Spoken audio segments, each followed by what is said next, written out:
Hey everyone, welcome to this week's edition of Storytime. This week's guest is all wrapped up around me already. I have with me one of my favorite snakes in the store right now. I have an albino bull snake named Malcolm. Now Malcolm is a western snake. He comes from the western United States. In fact, he's even found in Saskatchewan all the way down to Mexico. Bull snakes are very cool snake for a multitude of reasons. One, with him being albino, he's got this cool mix of yellow and red all across his body, making a very beautiful snake. Normally, bull snakes are going to be slightly yellow, but have like grays and browns and blacks and be like a little splotchy.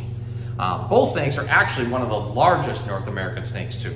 So they aren't quite as long as an Eastern Indigo, which easily get over like 8 feet, sometimes 10.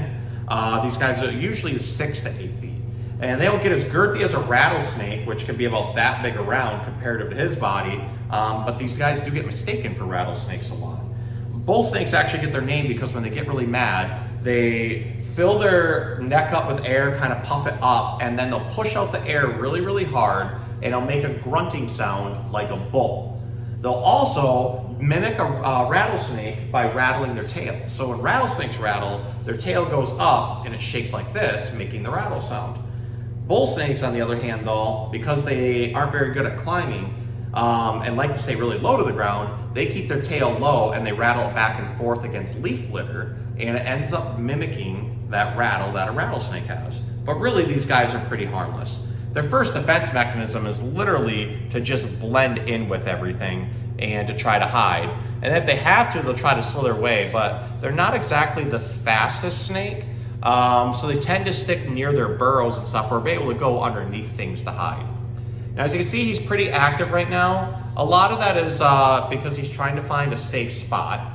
This is why I let him curl up on me as much as I do. This helps him feel more comfy. I don't typically condone snakes going around my neck, but he's small enough I can control him. Also, we lose 90% of our heat through our neck, so they often see that as a heat blanket and a good place to warm up. So I just kind of let him go around and do his own thing, because lately I've been using him as an education snake. Hi, hello buddy. He is very gentle, just like a lot of bull snakes can be that are in captivity. He's actually very good around kids, despite the fact he looks like he has a grumpy face and he moves a lot. But really, Malcolm is an amazing snake, and I love having him here at the store right now. He will find a home soon. If I could, I would hang on to him, but I already have a bunch of animals here in the classroom and I have a bunch of animals at home, so it really wouldn't be fair to him.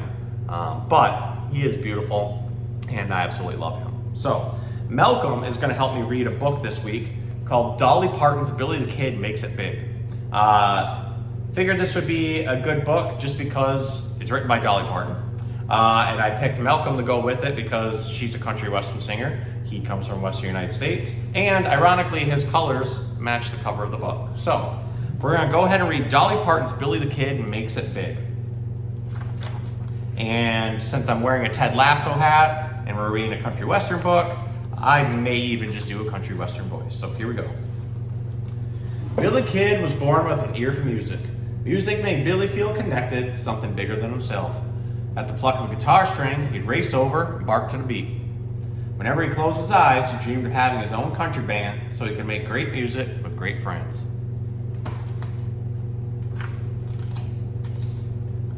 After months of wishing, hoping, and practicing, Billy Kid set out for Nashville to make his dream come true. As soon as he arrived, he explored downtown, sniffing out the city sights.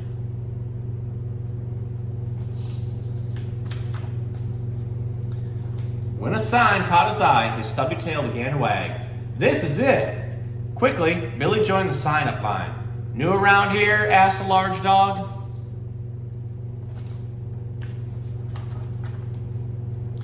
Billy nodded. How'd you know? Lucky guess, the dog grinned. Name's Big Earl. This here's my band. Nice to meet you, said Billy. Maybe we could jam sometime.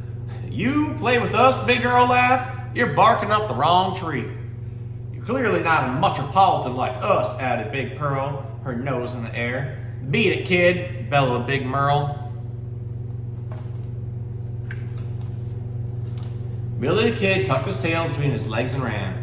What was I thinking coming to Nashville? Those dogs are right. I don't belong here. Billy felt lower than a stick on the ground. He ate some flowers. That helped a little. Then he strummed his guitar. That helped a lot. And I will always love you, Jolene, Jolene, Jolene. It'd been a rough day. Music always made him feel better. The sound of applause took Billy by surprise. "You're positively perfect," said Bo. "Yeah," agreed Binky. "Want to join our band?" "Y'all don't want me," Billy told him. "I'm not big city material." Bo made a face. "You clearly love making music. That's what we're about." Billy wasn't sure what to say until Buster, the tiniest pup, finally broke the silence. "Please?" When Billy nodded, the little dog cheered. "To the studio," said Bo. "The Battle of the Bow Wows is tomorrow." It was a long night. By sunup, Billy the Kid had to admit, we don't sound half bad. On the way to the battle, though, Billy began to get nervous. What if I mess up? What if everyone laughs at me? It got worse backstage when Billy heard a familiar voice.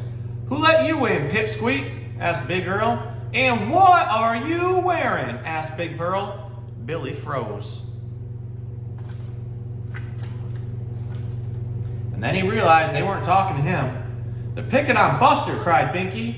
Bo gasped. "What do we do?" Billy's hackles rose. He wished someone would teach those dogs a lesson. Then he realized who could. "Follow me," he growled. A few minutes later, a huge shadow fell across Earl, Pearl, and Merle. It was the biggest dog they had ever seen. "Who gave you the right to bully Buster?" boomed the biggest dog. "Relax," said Big Earl. "We're just having fun." "You weren't having fun. You were making fun," the biggest dog said. "And making fun ain't funny." Earl, Pearl, and Merle didn't stick around to hear anymore. They howled and headed for the hills. "All right." The pups shed their disguise. "Thanks, y'all," said Buster. Billy and his bandmates embraced.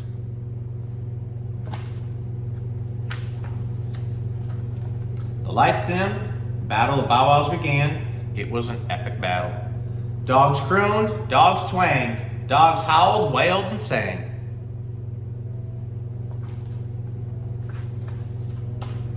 When it was Billy's turn to perform, his heart was beating double time. But soon he began to relax and enjoy himself. He finally felt he was right where he belonged. At the awards ceremony, Billy's band got a standing ovation. It was totally awesome. Bullies never ever get respect from anyone. Afterward, they took a walk and ended up at a magnificent music hall. "This was a night I'll always remember," said Billy the Kid. "Me too," said Bo. "We rocked and our trophy is huge."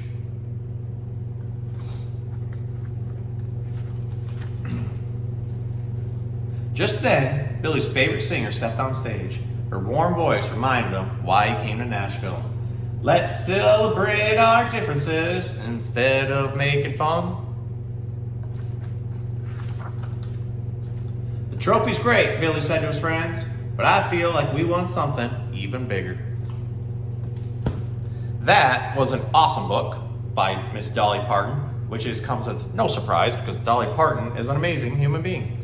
So it's a great story about believing in yourself, even when others don't believe in you, and standing up to bullies and not letting them tell you what you can and cannot do, which Billy ended up finding out, and he made a ton of friends in the process. So I thought that book was great, and I hope you guys enjoyed it too. And I also hope you enjoyed meeting Malcolm here, which now I'm just going to imagine Malcolm always talking in a somewhat Western accent. So can't guarantee mine was the greatest, but hope you enjoyed meeting him, and I hope you enjoyed the book. We'll see you next time.